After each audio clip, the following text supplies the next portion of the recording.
Hello, everyone. Welcome to our annual What Has Jack Been Watching tier list. I'm going to be doing a reading tier list and a video game tier list eventually. But for now, this is halfway through the year. What I have been watching, TV shows included, and movies and stuff like that. So, so I've split this into two tier lists.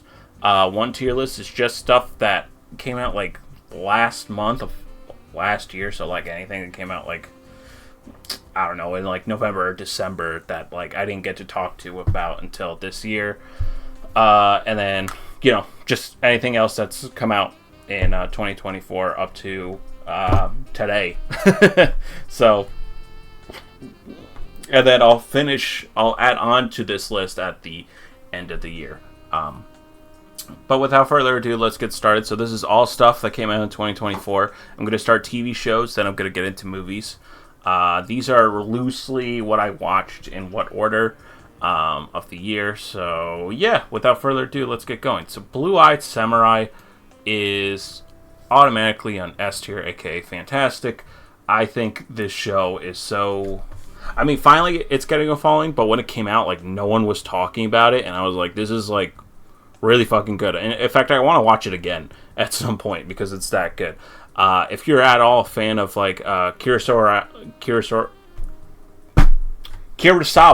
if you're a fan of Kurosawa and animation, this is definitely for you. It's such a unique take on feudal Japan, or I believe it's feudal Japan. I forget what age it's set in, but it's fantastic. It's from the same, I believe, some of the same people that worked on Logan.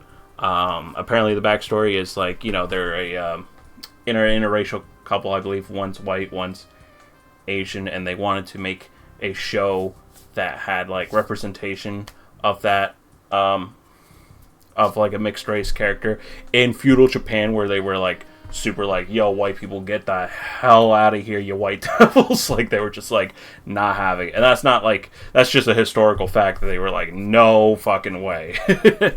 Obviously Japan has loosened that up since then, but like, it's just an interesting main protagonist, how she's shunned by society and stuff. And it's just great action, great cinematography, great animation. It's just overall like the best show.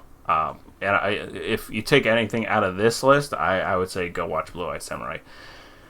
Then we have Echo. This shit is below average. I don't even understand why they made the show. And this isn't like an ableist rant or whatever. It's just like, there's no real point to it. And it's not very memorable. Like, even the fighting scenes, there are a couple good fighting scenes, but nothing to match the level of like a Daredevil or something like that.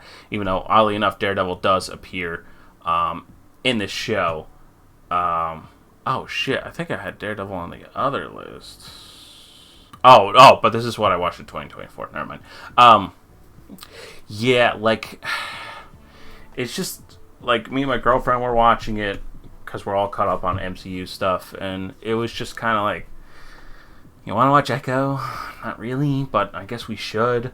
Kingpin was cool. The ending was weird as hell. Like, there was like, from my memory, there wasn't real... I mean, the show opens with, like, a myth, a legend of, like, a mystical god or whatever. And that's where the mysticism ends, and then it, like, gets shoehorned in at the very end of the season. It was just... It was just odd. Like...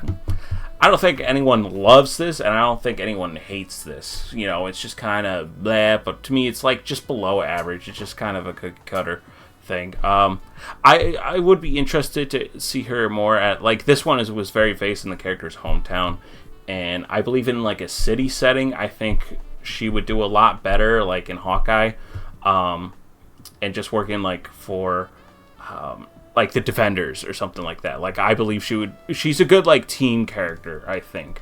And in the comics, she hasn't really had her own series. She's always been like a team up kind of character, and she's kind of like a Doctor Strange in that way. Like Doctor Strange, his movies alone don't really work, but when he's in like a Spider-Man movie or an Avengers movie, like, then that's where he kind of works.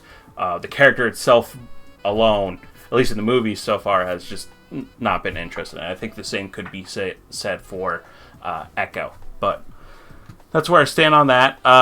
Percy Jackson, I thought this was a good adaptation. A little on the cheap side, obviously, but otherwise pretty good, pretty solid. The kids look age appropriate because in the books they're like, I believe, like 11 or something like that when they start out. The kids are now getting older, so like the second season they're supposed to be like 12 or something like that. They're gonna look like they're 13, 14. So that's unfortunate. That Harry Potter kind of had the same thing going for it, but like those were pretty much year back-to-back releases. I don't know if the show is gonna have that consistency to it, but regardless, I think this was a fun kind of show that, you know, adapt the source material pretty good. These shows are just afraid of color, you know, like in my mind, I when I read the books, like it was just a very colorful world where like this one's just your standard TV grays, you know, besides like the Cap Half-Blood shirt. I mean, that's bright orange. Love to see that, but like I want a little bit more color in there. If I had to complain about the color grading, I guess. But I don't know. It was a fun show. Shogun is freaking... You know, I'm going to put this in fantastic. This show is fucking crazy. And I don't want to spoil anything about it, but, like, this just... Like, you'll see in my, in my movie, in the next tier list, like, I've just been into samurai films, and this is directly because of Shonen, or Shogun. This show is fucking fantastic. You gotta check it out. It's like a historical... It doesn't do that thing where it's just like, oh, all the Japanese people speak English because, this was developed in America. Like, people who speak Japanese speak Japanese. The Japanese people speak Japanese. They need interpreters for the American character, or not American, but like English characters. Besides all that, like the sword fighting is really good. It feels epic. It's like a historical epic in 10 episodes, and once you get started, it's like hard to stop. So I would put these like kind of on par with each other. I'm looking very weebish by putting these two up here, and I don't know if I'm gonna put anything else up here. Possibly, but yeah, that's just how I'm feeling about that. X-Men 97, I think it's great for anyone who wants to get into X-Men comics. This is where you should start. The movies are good, the live action movies and stuff, but like they kind of ignore key like, just for example, I was just talking to my co-host Peter over at the Black Hudson Productions channel. Check it out, link in the description below. Like in X-Men Days of Future Past, and that's a pretty good movie from the X-Men movies point of view, but like Kitty Pryde could send people back in time, and I kept being like, do they ever explain that? And he's just like, it's a good movie. I'm like, yeah, I know, but like, what about Kitty Pryde? And he's just like, you just gotta ignore it and like just watch the movie. And it's like, dude, Kitty Pryde can't send people back in time. She's never had that ability.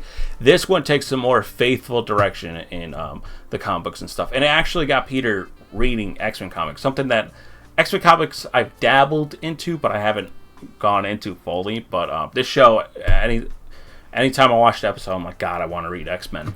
So yeah, really, really good, solid animation. Some animation was a little wonky here and there with dialogues. It's just a lot of like moving mouth and then swapping different perspectives. But the action was good. Takes surprising risks with its characters, which I really appreciate. But yeah, like overall, I really, really enjoyed it. Anyone who wants to get into X-Men, it's like, what's the main vibe of X-Men? This is a great show to get onto. I watched all of Bridgerton with my girlfriend. I think this is...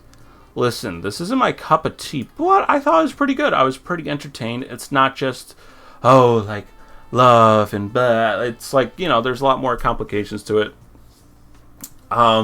The world building itself is kind of dumb. I know, I'm so fantasy brained, but it's just like, it's just, you know, you're just supposed to take it how it is kind of thing. It's totally historically inaccurate, but it doesn't matter because the acting's very good.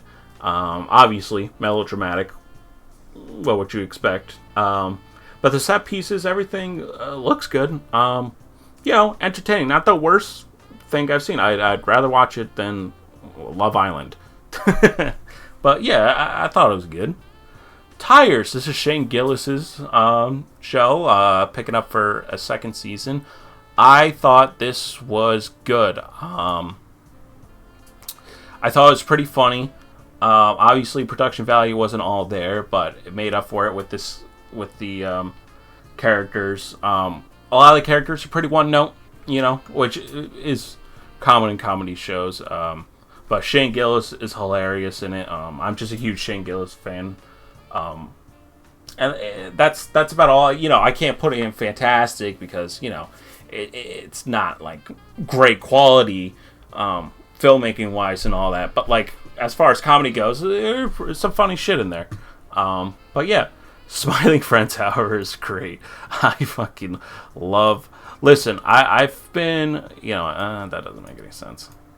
But I've been a no. You know what? That does make sense. Dude, this show makes me laugh all the fucking time. It's so internet-brained, but, like, for a mainstream audience, it's pretty awesome. The characters are hilarious. I'm a big fan of Aqua Team Hunger Force. I love stupid funny, and this, like, balances the line of stupid funny. But it's not, like, nihilistic. It's very optimistic.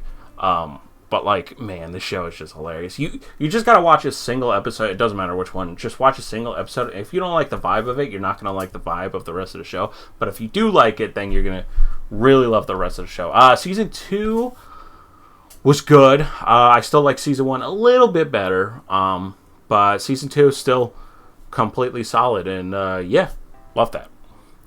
The Bear. The Bear I gotta put in fantastic. See, I'm gonna put this low. No, because I watched the entire series and that's what I'm judging it on. All right, I guess I gotta put it there then. The Bear's good. The first 2 seasons are great. Second one is my favorite. The third season is pretty unfocused, and while the cinematography's still good, characters good. The characters are stuck, And then, see, every Bear season has, like, a cliffhanger of what's going to happen next. But within that season, they've pretty much wrapped up all the character arcs and stuff.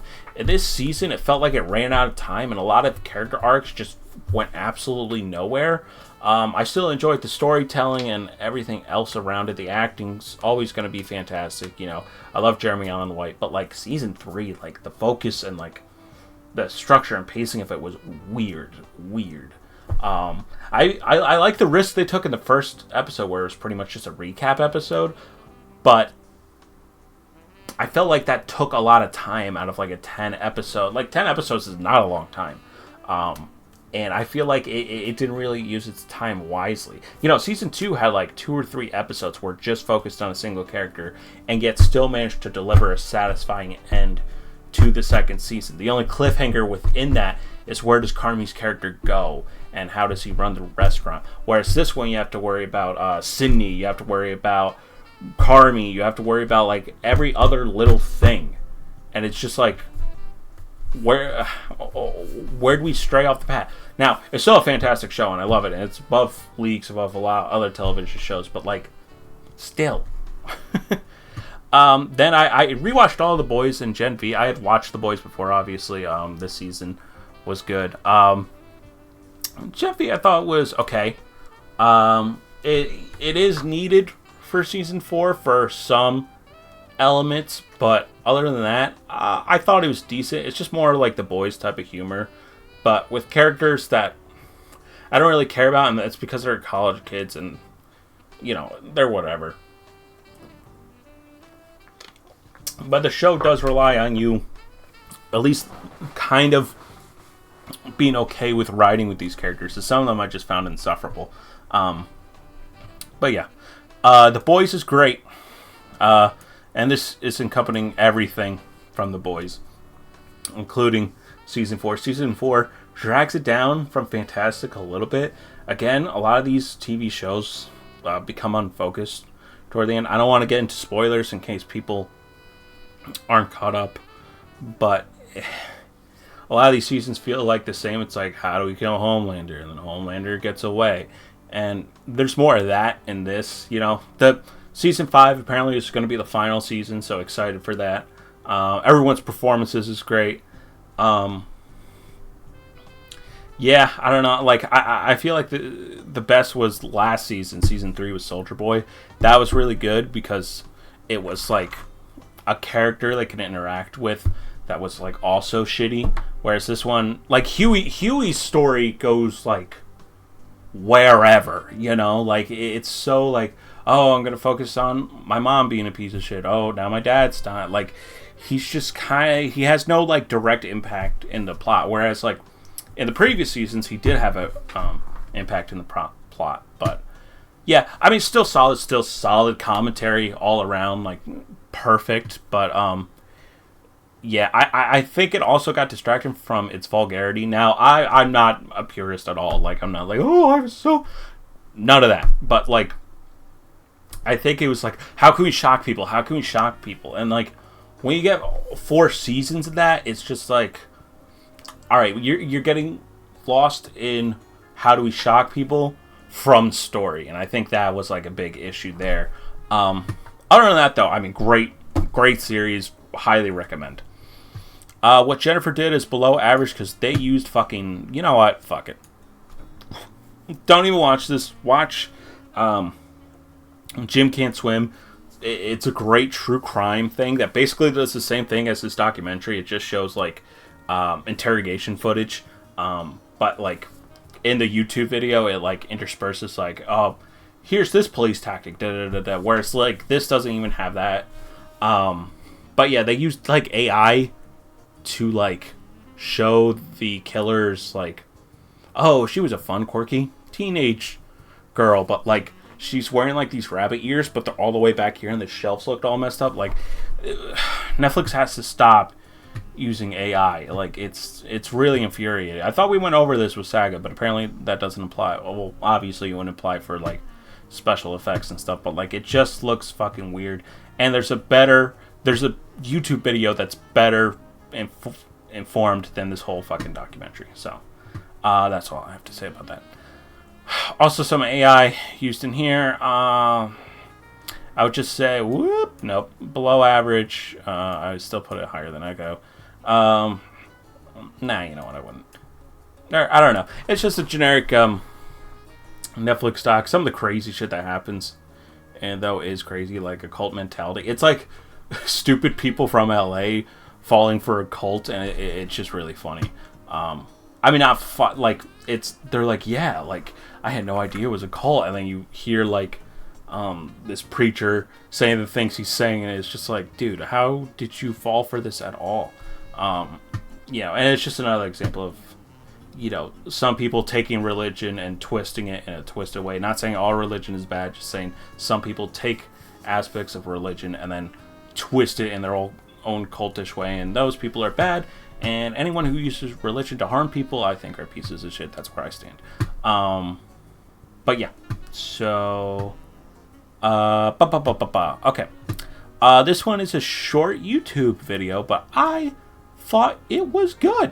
I liked it quite a bit. It's a horror short where the basic premise is there's this girl doing a research project, and he's like, this thing is called the Portrait of God, and some people say they see God within the portrait. Tell me what you see. And then she slowly starts to see this evil looking creature thing. It's really good, really suspenseful. Won't say anything more about it, but you should definitely check it out because it does horror incredibly well.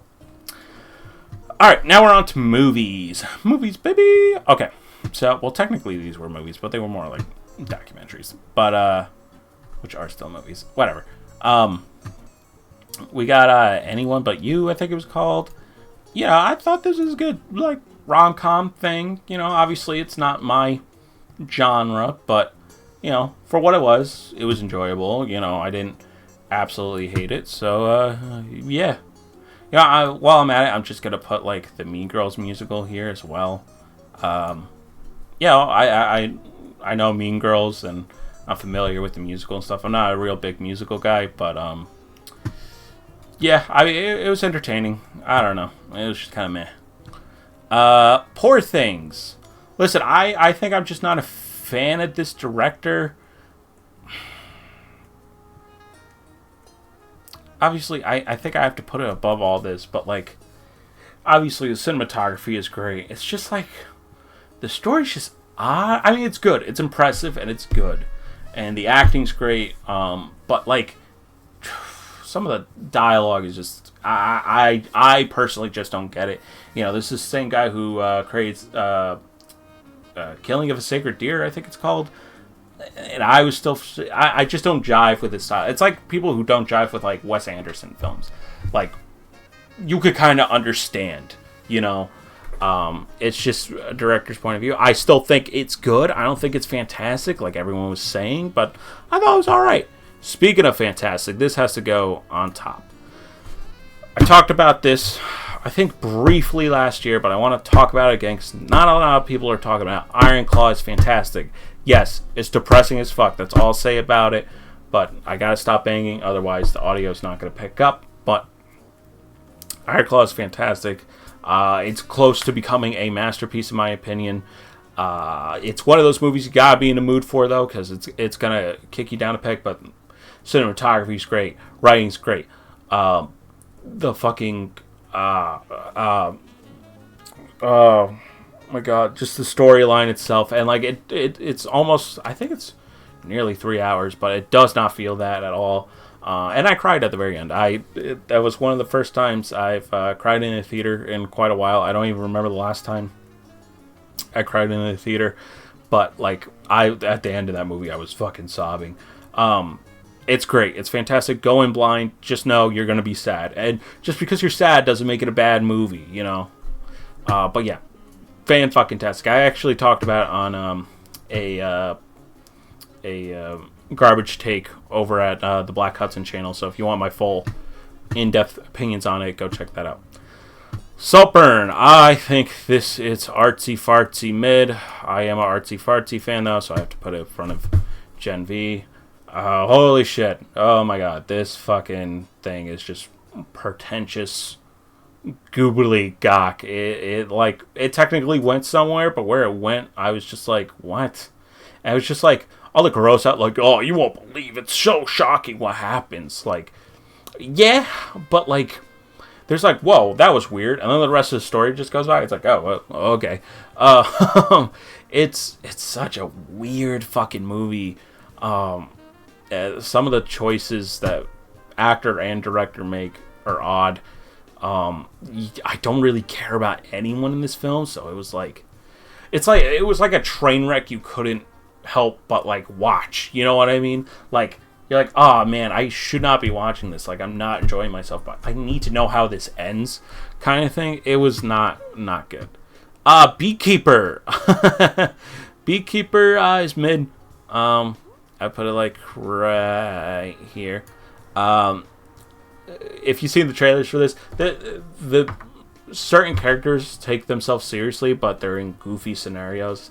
And Jason Statham, you know, he's great in what he does. Stoic, badass character. That's what he is in this. Listen, if you've seen the trailer, you're in that kind of mood. You know, it's like a lesser man's John Wick. You know. But it's still fairly entertaining. It's something fun to put on in the background on like a Saturday while you're cleaning your house. That's the perfect way to basically put that, you know. But yeah. The new Aquaman movie, crap. It was not good.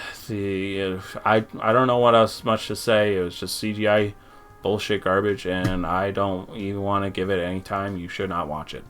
I think this is part 2 because this is the new ones. Yeah, part 2, fucking fantastic. You know, that's gonna be, but like, this is really like emotionally wrecked me, whereas this was like, I read the books and I'm a huge fan and I love this adaptation of Dune. What's more there to say? You know, it's, you know, Dune Part 1 was a lot of setup. This is the final payoff, and payoff it does. And apparently they're gonna end it after movie 3. They're gonna adapt Messiah, which is basically just a epilogue to Dune 1. And I've read all the Dune books. I'll be talking about that in a separate video. But yeah, I really liked Dune Part 2. It was fantastic. I mean, it's a Danny Devil movie. It's like a 9 out of 10. Yeah, just or really, it's like a 10. Both of these are like 10 out of 10. These are like neck and neck, but they're like 10 out of 10s for different reasons because they're very different movies. All right, then we got Godzilla, Kong, New Empire. This is like Transformers. This is like top and mid for me. It's top entertaining. I don't, you know what? I fucking hate Saltburn so much.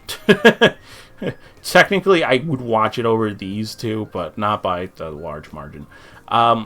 Listen, you see monkey fight lizard, you see monkey fight other monkey, you see lizard fight other lizard, and then the human characters are doing weird, stupid, like space-time continuum bullshit.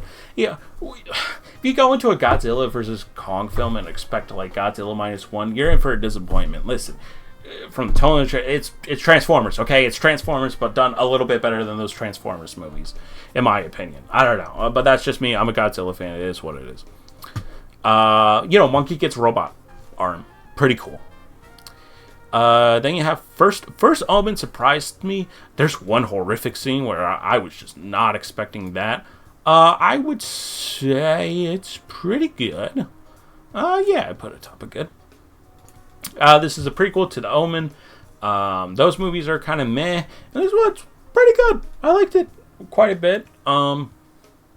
Acting's good. It's one of those horror movies where it's like focused on one actress, kind of thing, and that actress does a fantastic job. A couple callbacks to Omen, but nothing like too like, whoa, do you remember the Omen? Besides like the very end, but even that was done pretty well. If you like religious horror, doesn't get much more better than this. Alright. Then we got Kingdom of the Planet of the Apes, which you'll see in the next list. I watched all the other ones in preparation for this one. I think it's just below great. However, this is probably it's above Rise for me, but it's just a different direction. And for the lead ape of this new trilogy, this is the beginning of Noah's story, and I want to see where they go with it. That ending has a lot of promise if they want to do something great with it. If they want to make it another generic, Planet of the Apes movie, they could certainly go that direction. But then my opinions of the new trilogy are going to be lowered.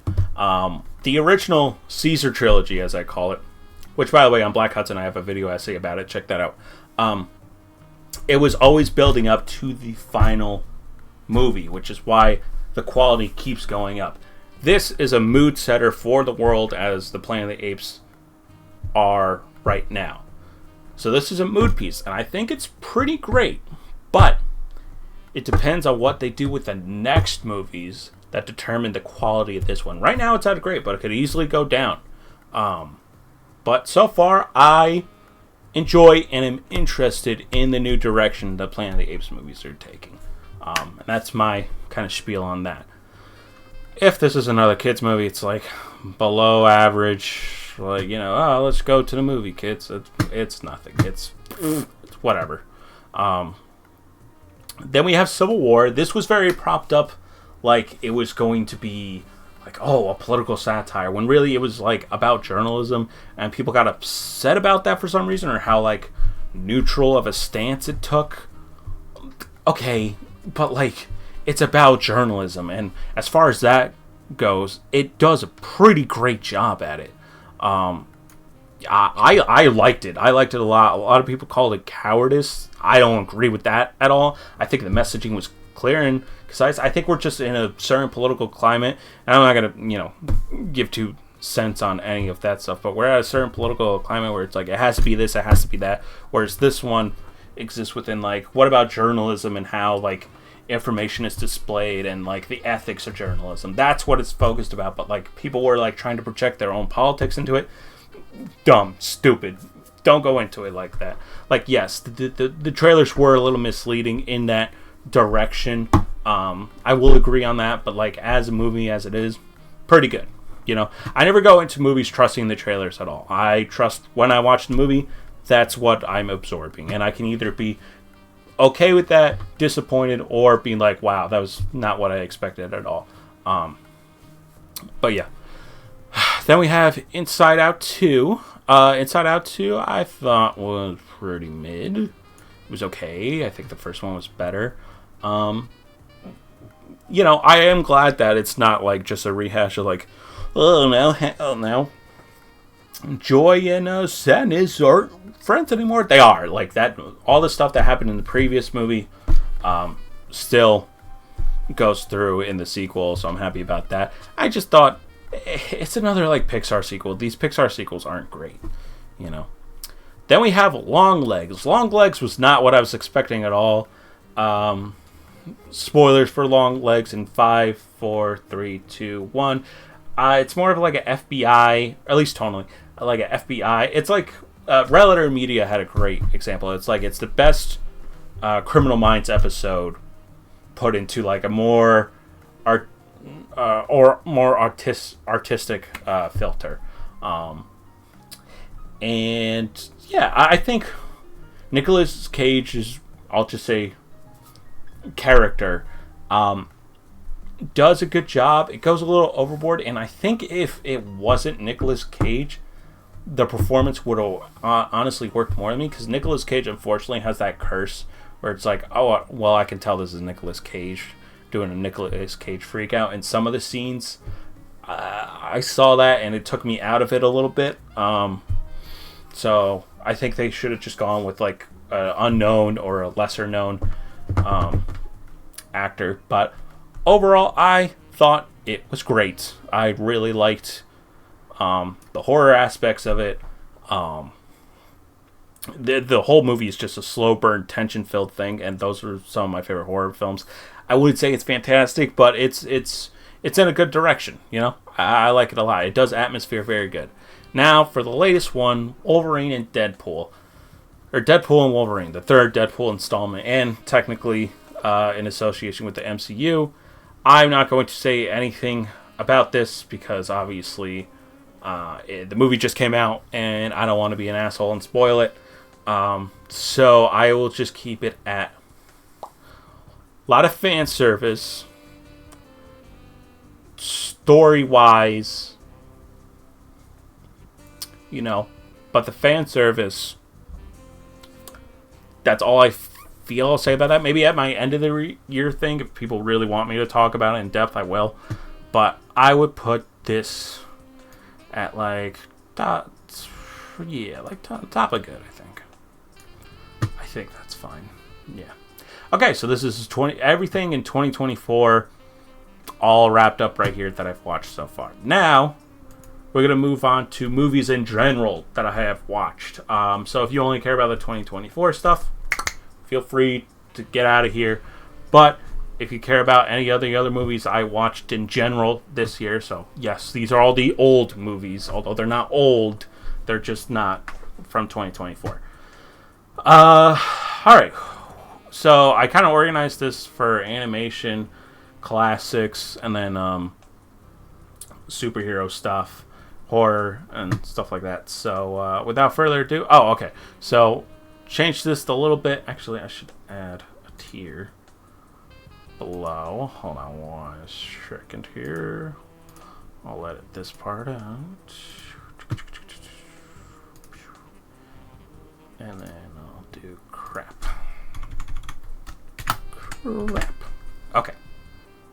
Uncapitalized. This. Okay. So these are all the movies that I watched in general. So they're quote-unquote older movies, but they're not super old. Just didn't come out in 2024. Or I think 2023 for that matter. But yeah, I think so. But yeah, so if you only care about the 2024 stuff, you can get out of here. But if you care about my opinions on these films in general, then stick around. Okay, so we have the first Lion King I watched. I think this is a great Disney movie. What's there to say about Lion King? It's Hamlet, but with lions, It's pretty good. Music holds up today. Animation holds up today. Overall, great Disney movie. And I would say about the same for Monsters, Inc. Still very funny. Love me some Mike Wazowski. And yeah, just it's hard to ever see like a sequel to this or anything like that. Like, it's just a perfect little one-off movie. You know, Monsters University tried to do its thing, but it fails to capture the magic of the original Monsters Inc. Then we got the first Toy Story. Me and my girlfriend kind of did a Toy Story marathon besides 4, because I don't like 4 very much, and neither does she. Toy Story 1, it's so... They should only make Toy Story movies to just be like, hey, here's where we're at with animation now. Because I believe Toy Story is the first CGI animated movie, so completely computer generated movie.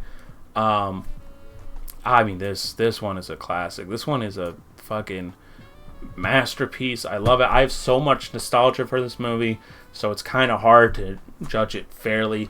Also, with the rankings here, top 3 mean like top 3 of like what I've watched this year. They're absolutely fantastic. Some of which might be my favorite movies of all time. But yeah. So Toy Story, I think it's a masterpiece. I think it's really good. Obviously, the animation is dated, but it's really cool to watch Toy Story 1, 2, 3, and just see the progression of the movies. But yeah, Toy Story 2, I think it's great. I would say right around there. I think that's fair. You know, introducing Jessie, Bullseye, Sticky Pete is a good little foil. It's interesting to see these movies, like, from an adult point of view. You know, and be like, oh, wow, this is actually... Like, that whole Jessie's backstory just... even still today, gets me a little teary-eyed. But, yeah. Toy Story 3, I think it's... Listen, this is just... I mean, I guess objectively, Toy Story 3 is the better film. But as far as, like, emotional impact and stuff... I mean, Toy Story 3 still has that, but, like, nostalgia value. I just have to put it in the first one in Masterpiece. I just think it set the standards for animation going forward. So that's where I'm coming with that. Toy Story 3 still absolutely fantastic. You know, I'll just put it in Masterpiece as well. This is just pure subjective opinion right there. Not everything on this list is obviously objective. It's all subjective, but like even still, like this is just my feelings on it. The Incredibles. The Incredibles is great. I love the first Incredibles. It's one of Pixar's best. The best Pixar movie, though, is Ratatouille. Ratatouille is the best. But Incredibles, really good. The best Fantastic Four movie of all time in tone-wise and stuff like that, which I think, you know, people have... It's a pretty common take, and I think Marvel has heard that. That's why they're saying their new Fantastic Four movie into the 60s. But yeah, this movie's just great. I really like the dad character. Elastigirl is... but yeah, just such a fun family movie. And yeah, Incredibles 2 is good. It's not as good as, you know, all the Pixar sequels are just either mid or pretty good. Yeah, I mean, I don't even really remember most of it, if I'm honest, but I just remember it being pretty good. The original Shrek, obviously, the fucking bomb. I fucking love Shrek 1, and for that matter, one of the best sequels of all time, Shrek 2. I might even put this in the top 3, depending on how this list goes. My God, I love Shrek 2. Shrek 2 is like... It's such a phenomenon how, like, a Shrek movie, a sequel to Shrek, is like better than most sequels out there. It just takes the characters and elevates them completely, does what a sequel is supposed to do. Most sequels are just like, let's just do the same thing the first movie did, do it all over again. We've seen this countless times with like the Nightmare on Elm Street movies. Horror movies, significant especially, are just like, hey, let's just do the same exact thing over again. Whereas like Shrek 2 is like, alright, we're out of Shrek Swamp, we're out of like Lord Farquaad, let's go to a place far, far away and really dive into these characters. And obviously you got the introduction of Puss in Boots. I don't know why I'm so animated right now, maybe because I'm talking about animation. But yeah, Shrek 2 is fucking awesome. It's fucking hilarious. There's Shrek 1 too. It's really fucking good. I just love everything about it. And again, it's another like time capsule of like where animation was in the early 2000s, which is really interesting. You know, a couple rough edges here and there, but overall, just humor still stands out. Obviously, it's, you know, kiddish humor, but like Shrek 2 is just so, and there's some innuendos in there I missed as a kid. Plus, I think this was like the 20th anniversary, so I actually got to see Shrek 2 in theaters. And God, that I Need a Hero scene still fucking slaps today. Holy shit. But anyways, the Lego Batman movie is awesome. I would put it like right here. It gets the Batman character completely. It's like a parody of Batman, but gets the Batman character. My girlfriend watched it for the first time. She thought it was really good. It's just a funny movie, man. This is bullshit. The recent animated fucking... recent animated... Thank God that universe is dead now. So this was like a 3-part. This might come out this year. I don't even give a shit. It's crap still. They're like rebooting the whole animated universe, including like the Teen Titans universe, the Justice League universe. Like, it's all wiped out. It's all gonna be wiped clean, I guess. That's what implied. I don't know if I'll ever watch the rest of these movies. I just watched the first one because I don't know, there was nothing else on. But yeah, not even good like animation wise, you know. Anyways, alright, so we're pretty much done. I think we're done with animation. Now we're on to quote-unquote like classics. Schoolhouse Rock, still pretty good. Still rocks on, still rocks hard. Jack Black is just such a fun character in this movie, and it's technically a kid's movie, but like it's still hysterical, it's still hilarious. A little dated, but you know, great. Alright, here's where we get into my samurai shit, and I'm going to be watching a lot more samurai movies because I've been addicted. I've been collecting, like, Criterion Collection stuff. I still got to watch Seven Samurai, but it's like 3.5 hours, and God, that's a lot of time. So I have to set... It's like whenever you got to watch Godfather, like, you're like, man, I got to watch these movies, but, like, I got to set up a day to do it, you know? But yeah, anyways, 3 Outlaw Samurai is fucking good, holy shit. This was like the first one I watched, and holy shit, it's so good. It basically follows these 3, outlaw samurai, and them helping to defend the peasants against this, shogun that's like running their town and stuff like that. And it's small scale. Apparently it's actually a prequel to a television show from Japan by the same name, so this was like their origin story, I guess. The way the TV show started up, they were just already a band together, but this is like the 3 outlaw samurai coming together, and my God, the acting is fantastic. You know, it's all black and white and stuff, but Criterion does a great job in cleaning up the visuals and stuff like that. By cleaning up, I don't mean getting rid of film grain and stuff. I mean like cleaning up like the dents and marks in the actual film and stuff like that, and filling that in however they can. Sounds great and all that. Yeah, music's awesome. Just so good. Okay, so Rashomon is kind of like, and this is a Kurosawa as well. Or, well, 3 Outlaw Samurai wasn't, but this is a Kurosawa film. It's good within a sense of like, if you like film, you should watch Citizen Kane. It's like the Japanese version of that. So while, yes, it is impressive historically, I wouldn't just put this on whenever, whereas, like, 3 Outlaw Samurai, I definitely would. Whoops! So I will say it's still a masterpiece, but I think 3 Outlaw Samurai is better. Basically, it's a historical term, or like a literature term, I think, where Rashomon is basically a murder of a samurai, and it's told from 4 different points of view, and each has their own version of the story. That's all this movie is. It's like, hey, the samurai died. The wife says it's done this way. The guy who stumbled upon the dead guy says it's this way.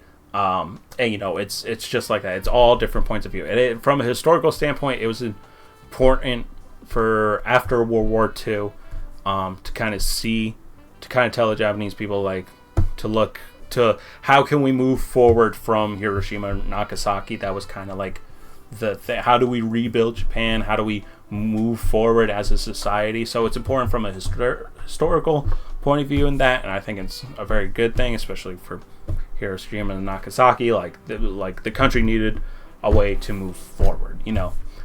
And this film, while not completely optimistic, the ending is very optimistic, and it's important from a historical standpoint. But again, enjoyability, you know. 13 Samurai is so fucking good. Oh my god.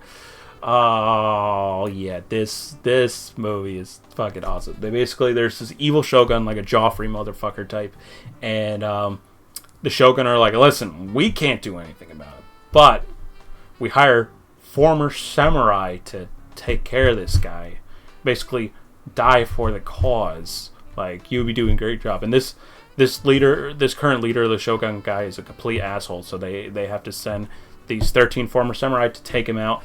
And it's just like it's a 40-minute build up, but then like 30 minutes of just pure blood and violence, and it's so good, so entertaining. Oh my god. All right, we got to bump some of these down, my friend. We gotta listen. There we go, because Masterpiece is getting a little overcrowded. Raiders of the Lost Ark is a great movie. I would put it like right here. Classic Indiana Jones movie. I like Last Crusade, but I didn't watch it this year. Better, but yeah, Raiders is just so fun. It's Spielberg. It's Spielberg to the T. And I love it so much. Now we're going to get first into our top 3, and this is probably going to stay up there, is Alien. Alien is my favorite movie of all time, and they re-released it in theaters recently for the upcoming new Alien movie. God, this is just a masterclass in suspense, in horror, great acting, great dialogue, great directing from Ridley Scott. It's just so... God, it's so perfect. So wonderful. Like, I think I'm not going to put anything else in the top 3 for a little bit in this list. Maybe I'll move things around, but like, number 1 for me, it's my favorite movie of all time. It's Alien. I love Alien. Sigourney Weaver kills it. Everyone kills it in that fucking movie. Yeah, just fantastic. Beetlejuice, I watched it for the first time. I'm going to say it's kind of mid. The practical effects were fun to see. The green screen effects are totally... completely out of date. The humor is Tim Burton humor, and I've kind of outgrown it, so it's like, meh. I just think it's okay. You know, I know there's a lot of nostalgic behind it, for kids of the late 80s, early 90s, but for me, it's just meh. It's kind of weird to see Alec Baldwin in like a weirdo role, though, so that was odd. Winona Ryder's in it, but as like a young teenage girl, which was like, I had never seen her in that age range. I just kind of know her from Stranger Things and that one terrible Alien movie that we don't mention. But yeah, Gladiator's so fucking good. I would put it like, yeah, I put it like right here. Watched this for the first time recently, and my God, I want to learn about the Roman Empire so bad, bro. But it's actually kind of funny because a lot of books I've read, like Red Rising and Rage of Dragon, the authors themselves are like, oh yeah, Gladiator was like my number 1 example, because it's just like the perfect revenge story. Because it's not just like, I just want to kill the world. It's not edgelord stuff. It's just like, I'm here on a mission. I'm going to kill a man who sent orders to kill my wife and child. And that's what he does, but not in like a corny way. It treats itself very seriously. I don't understand why they're making a sequel to it. Ridley Scott just needs to stop. I love the man. Listen, Alien is my favorite movie of all time. The man's got to stop, okay? He's just... It's done, okay? I watched Napoleon, man. Like... But, yeah. So, Gladiator is a fucking masterpiece. Clint Eastwood's Dirty Harry. Yeah, this shit is so good. But it's so pulpy, you know? And, like, it's very... You know, it's not for the faint of heart because of the time period and stuff like that. Like, people say certain words and it's like, whoa. But man, is it still just fun to just be like, ha, like, just kick back and enjoy. And it was before the time where like Silence of the Lamb, like, let's analyze this serial killer. Clint Eastwood was like, that you? Like, just shoots first, asks questions later kind of thing. It's just, it's such an enjoyable watch. Very pulpy. And, yeah. Jurassic Park is a masterpiece. Yeah. Probably one of Spielberg's best. Just still, like, a little dated with, like, the CG stuff, but not by much because they hide it in shadow a lot of time. And even with the CGI, they use practical effects, which I really appreciate. Just wonderful, just wonderfully paced. Has a great message toward it. It's a great adaptation of the book, although it changes a lot from it. Yeah. Fucking Jurassic Park is so good. Uncut Gems. God, all I've been watching is good movies. You know what? Let me move. Yeah, that didn't really change much at all. But okay. Uncut Gems. God, this is so good, dude. You know, I'm gonna put, because these are both by I forgot what the brothers are called, but like, they know how to do stress so well. And I don't like rewatching these movies a lot because, like, the anxiety rush you get from them is like nothing else.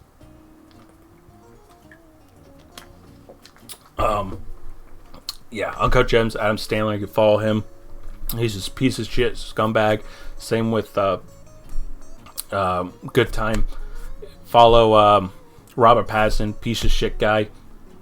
And yeah, they do it extremely well. I think, like, this is great. Like, Uncut Gems is like a step above, you know.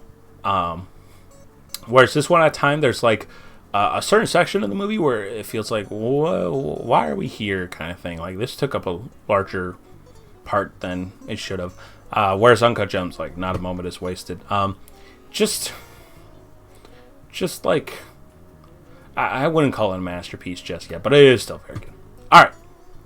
3 Apes movies. I'm gonna kind of speed through these here. Rise is set up. You know, it's good.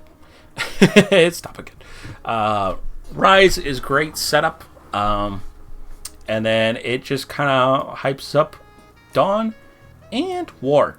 These two are on par for me. If you asked me on a single day, I want to be able, I'd either tell you Dawn or play War. You know. Rise, again, is good setup, but like, these two are where it's at. This is a great conclusion to Caesar as a character. This is just great for the ape and human dynamic. It's just so good. And yeah. We then have X-Men. The first X-Men movie is, if we're being honest, it's kind of mid. The reason I say that is because this is the first time superhero movies really got the ground up. You know, you had Blade before, you've had the Batman stuff, but as far as mainstream, trying to make superhero movies mainstream, X-Men and Spider-Man took the wheels on that, and I think the first X-Men does an okay job, you know. But what does even better is X2. X2 is really good. Yeah. X2 is good. It's one of the better X-Men movies. The Wolverine backstory stuff is really interesting. Jean Grey isn't annoying, which is fantastic, which I can't say for fucking Last Stand. Last Stand sucks. It's not even like a bad, it's so funny. It's just straight up bad. It's just bad. It's just boring, you know. And that's the worst thing a bad movie can be, is boring. If a bad movie is so bad that it's funny, there's some redeeming qualities to that. But this one's just fucking bad. Just, blah. I never want to watch it again. Never. Ever fucking ever. Then we have X-Men First Class. This is really good. In fact, I would put it at great. I'd put it like right here. Yeah, this is probably my favorite X-Men movie. I'm in the process of watching Days of Future Past. I was falling asleep last night, so I didn't get to finish it. But yeah, First Class is great. It introduces Charles and or not introduces, but like expands on the backstory of Professor X and Magneto, Mystique as well, Beast, a couple others, and it's really good. It's really entertaining. It's directed by the same guy who I believe directed Kingsman and stuff like that, and you kind of see this is like a PG-13 version of that movie, just with tone and like getting a team together and stuff like that. It's really good. It's great. Deadpool is great. For the rated R superhero genre, this is great. Obviously, I'm not the biggest Deadpool fan in comics or video games. I feel like Deadpool is fine for a certain amount of time. It depends on how you write Deadpool, right? Because you can either go the classic version of Deadpool where he's just a fucking cynic. He's like, I enjoy killing. It's so fun. Haha, I just shot that guy in the face. Isn't that funny? Like he's a psycho, right? Whereas like the modern interpretation of like Deadpool and media is like, haha, chimichangas, fourth wall break, blah. Like that's all he has going for him, and if you abuse that, then it just gets like so fucking grating. But first Deadpool is great. It's probably my favorite Deadpool movie out of the three, including Deadpool and Wolverine. It was just when it came out, it was so funny. Saw it twice. Every time I rewatch it, still funny. I like how small scale it is. It's more personalized. A lot of the further going movies, they try to expand a lot more, and I feel like that's a mistake. I feel Deadpool's really good, like a simple story, and I think that's great. And also Deadpool, is very helpful for other rated R superhero properties. It really told Hollywood, like, hey, there is an audience for this, because Watchmen did shit at the box office. So like for a while, rated R superhero movies wouldn't even get off the ground. Like Deadpool really did help for Logan's development. Even it's like a Wolverine solo movie, but like for a guy with knives with hands, we can only go PG-13. It doesn't make a lot of sense, but Deadpool's great. Deadpool 2, I think it's good. Yeah, I think Deadpool 2 is good. I don't think it's great. A lot going on and overcomplication with like the Cable storyline stuff. Deadpool works simple storyline where he can crack a couple jokes. Anything more complex than that, it kind of loses steam.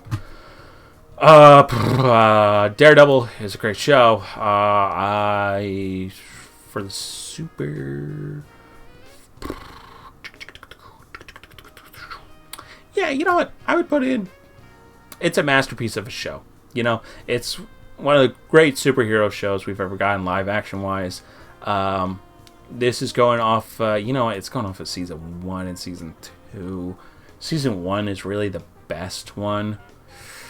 Yeah. All right. Charlie Cox plays a great Daredevil. The surrounding cast is awesome. You care for every single character. Overall, fantastic. Great. If you haven't watched it already, definitely watch it, especially now that the Netflix stuff is all in continuity, so you got a lot of catching up to do. Suicide Squad is great as well. Best DCEU movie, or whatever the fuck it was called. James Gunn did a great job. It's what the Suicide Squad should have always been, is a James Gunn movie. He really takes these characters that like no one knows and like makes them, even though they're despicable, makes them hilarious, and you want to see what happens to each of the characters. Also, unexpected villain. Did not expect Starro, but I was happy to see it. Yeah. Then we have Dune Part 1. Obviously, it was a fucking masterpiece. This is so fucking good. Yeah. Dune Part 1 is so good. So fucking good. It does the... Like, Dune is a very dry book. Very dry. and it takes those aspects and gives gives them more emotion, whereas like the Dune book is more Dune books in general are more focused on the philosophy, and this plot and characters take a kind of backseat. Like Frank Herbert wants to say, hey, this is what I think of this, so sometimes that can get in the way of actual character growth and plotting and stuff like that. And the Dune movies so far have done a great job of like taking those aspects and like making it more mainstream. And adaptation is good. They still keep a lot of the weird shit, which I appreciate, and yeah, like I just really love it. I love the adaptation of it. Dennis Devil, 10 out of 10. Great. These pretty much all are like 10 out of 10s to me. Yeah. Godzilla 2014. I think this is good. I like the fact that you don't see a lot of Godzilla, which is a common complaint for this movie for some reason. Listen, if you've ever seen a Godzilla movie, you know like 90% of it is human talk, and then like the last 15 minutes of a given movie, hell, sometimes you don't even get 15 minutes. They're just monstrous fighting. This does a good job of that. That some boring human characters, which is unfortunate. Like Bryan Cranston is the interesting part, and then it passes over to Aaron Taylor Johnson's character, and then it just like, oh, okay. But yeah. Yeah. Godzilla Final War is just so good. It's so entertaining. It's just like, if you ever wanted to see like a live action anime, this is like the perfect example of that. It just goes off the walls ballistic. Godzilla fights pretty much everyone in his fucking rogues gallery. It's such a classic like millennium film. Millennium film. Oh god, it's so good. It's fun. It's just pure fun. Lord of the Rings. I'm just counting all three of them. I did the extended editions twice this year, in a row, and god, these movies are still so good. I can rewatch these countless numbers of times. Obviously, I'm a big Tolkien fan. I love the books and stuff, and god, Peter Jackson just fucking nails it. I haven't watched the Hobbit movies in a while. I remember absolutely fucking hating them, but maybe I'll give them a rewatch eventually. But yeah, I mean, I don't think anything's ever gonna top this film wise, unless if they make like if they were ever to get the rights to the Silmarillion. You know what? No, not even that. They're eventually gonna redo Lord of the Rings again, and instead of doing live action, I believe the animated version would be better, and like sidetrack all the Peter Jackson visuals and create a new visual style for the Lord of the Rings. Just something different and new to look at, because a lot of like Lord of the Rings media is like, well, we got to follow the example of the movies. And while I love that and it's such a good aesthetic, I kind of want to see something new, and I believe that like animation can really take it in a completely different direction and remain faithful to the originals. We may even see a good Tom Bombadil, which apparently he's appearing in Rings of Power Season 2, but I don't watch complete shit. Cobweb. This was like okay. 9. It was like below average. It was like, the creatures in the wall, and like Riddler meter really hyped this up, and I was just like, I mean, okay, like I would just say it's a little bit of below mid. It's just like, spooky lady in the wall, cool. Smile surprised me because I thought this for sure was going to be below average, but like it wasn't jump scary at all. I mean, there were a couple jump scary stuff, but it's not like creepy smiles, like those shitty like Snapchat ones where it's just like, oh, look how creepy this visual is. But like it uses that smile thing not like over and over and over. It's very spaced out through the course of the film, and it's about like this lady slowly going crazy because she's the only one that can see this like smile demon. The ending was not good, but overall it was pretty good. I would put it like right here. The Town. I don't understand this one. This one had a lot of hype. I found it a little boring. It's not total shit, but it's a little boring. It's got Ben Affleck, Jeremy Renner. Yeah. It's like something your parents would love. It's like, oh, that Ben Affleck movie where they rob banks. It's like, Okay, it's fine. The Gentleman is my first time. It's a Guy Ritchie movie. I want to watch the show. Maybe I'll watch the show this year eventually. This was really entertaining. And, like, I knew nothing about it going in, which I highly recommend you go into. I mean, it's pretty fucking good. Let's see here.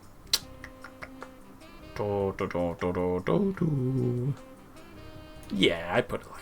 Yeah, you know what? I put it right there. That seems good. Mr. and Mrs. Smith. Dude, this one does not fucking age well at all.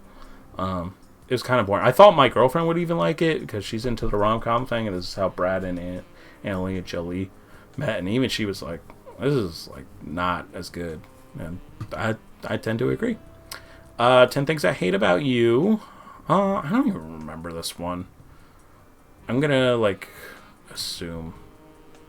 Yeah, I'll just like put it like right here because I remember enjoying it. Heath Ledger, you know, as a rom-com figure where we see him as, let's put a smile on that face, but like, he was pretty good in this, and it's like early 2000s greatness. But yeah, even Joseph Gordon-Levitt is in this, which I was surprised by. Okay. Dumb Money. This was pretty mid. Like, yeah. It's about the, like, GameStop stock thing. And it tries to be The Big Short, but falls a little flat. And is a little boring. But, you know, it tries to do sometimes, occasionally, like, oh, internet humor. And it's like, alright, this is cringe. But yeah, it was alright. Anyway, so let's check it out. So right now, my top 3 movies I've seen this year are Alien, the Lord of the Rings trilogy, and Gladiator. This is subject to change if I watch something else.